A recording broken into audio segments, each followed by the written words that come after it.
Hey everybody, welcome to What About the Game. Today I'm going to be talking about Strikers 1945 on the Nintendo Switch. Strikers 1945 is a vertical scrolling bullet hell shooter, originally made by Psycho in 1995 for arcades, but now out on the Nintendo Switch thanks to Zero Div. As you may have guessed from the title alone, it's a World War II themed shooter, but with a typical wacky Japanese spin on it. Yes, you probably have guessed it, but flying Spitfires on the moon, flying battleship mechs, and space crabs. But before we get too ahead of ourselves, let's go back to the beginning. There's really no messing about with Strikers 1945. You're straight into the action without too much fanfare, given the choice between 6 different aircrafts to pilot your way through 8 sweat-inducing levels.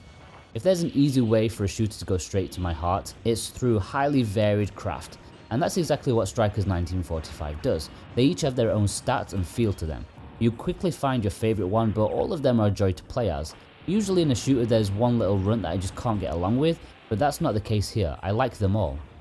As you move around with the analog stick, you hold down the A button to auto fire. Like with any shooter, it's very weak at first, but collecting power-ups can significantly increase its bite. Each craft has its own unique shooting pattern too. It's one hit, one death in Strikers 1945, and dying will take away all of your power-ups. Harsh, but the norm for the genre. As a slight reprieve, however, one or two of them may hang around to be recollected, which is nice. The Y button is a weapon charge up. Having a power up will allow you to hold down this button to unleash a special attack. Each craft has a different charge up shots that, if fully powered up, can be incredibly devastating to the enemies. Finally, there's a genre standard panic bomb which annihilates all smaller enemies and bullets, wiping the screen and protecting the user for a brief period. Very useful when things get a little hairy. They're not unlimited though, as you start with only 2, but they can be occasionally picked up after destroying foes. Again, this bomb is unique to each craft, just showing you the variety of different playstyles available. Personally, I don't care for the default button layout. I feel the bomb button between the normal shot and the charge shot to be a little inconvenient, and bizarrely you can't change them in this port. I would have preferred the charge shot and normal shot next to each other, and the bomb button mapped to a shoulder button or something, but sadly that's not possible. Hopefully something for Zero Div to work on should they release any more arcade titles on the Switch. As a bullet hell shooter originally released in arcades, it is of course stupidly difficult at times. Heavily designed to take your coins. Memorizing the stages and bullet patterns could take years of learning and practice. On the standard setting, you can't expect to just waltz in and stroll through it, at least not without using a dozen continues. For an idiot such as myself, there are plenty of difficulty levels to make it a more pleasant experience, or even a more painful one. The 2 lowest settings are where I found it much more comfortable and a good start for me to learn the game more.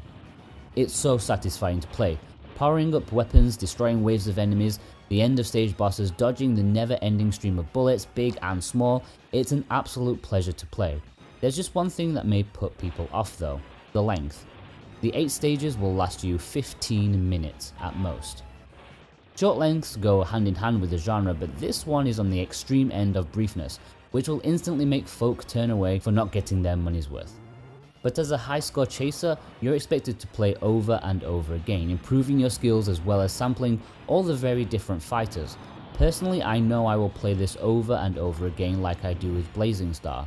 The visual style is wonderful and the World War II inspired setting is distinct, but don't let it fool you into thinking that's the only thing it has to offer. The visuals and settings quickly transform into something more weird and wonderful. It's not the most colourful shooter in the world, with lots of greys and browns to match the military aesthetics, but that's alright.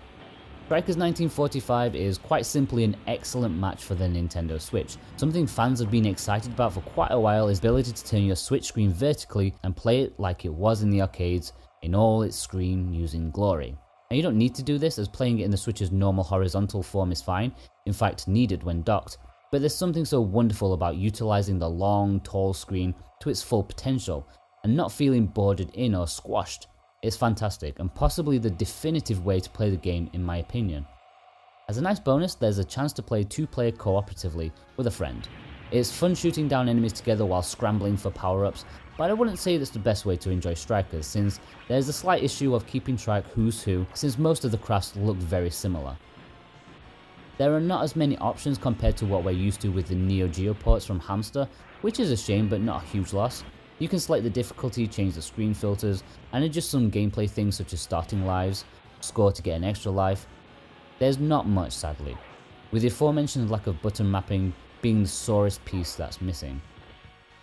If you're into shooters at all, Strikers 1945 is a must purchase on your Nintendo Switch, alongside Blazing Star in my opinion. It's such a brief but precious experience that I know I will play over and over again. It's a shame buttons can't be remapped, but mowing down enemies when fully powered up feels wonderful. Learning the stages and enemy patterns will last you a long time, even if the individual stages won't. It's a game that fits perfectly on the Nintendo Switch, as having the screen vertically is the icing on the cake. Okay guys, if you've enjoyed this review, then be sure to like and subscribe, that'll help me out. You can read the full review of Strikers 1945 at whataboutthegame.com, and you can follow me on Facebook and Twitter if you want to. All the links are below. Thanks guys, bye bye.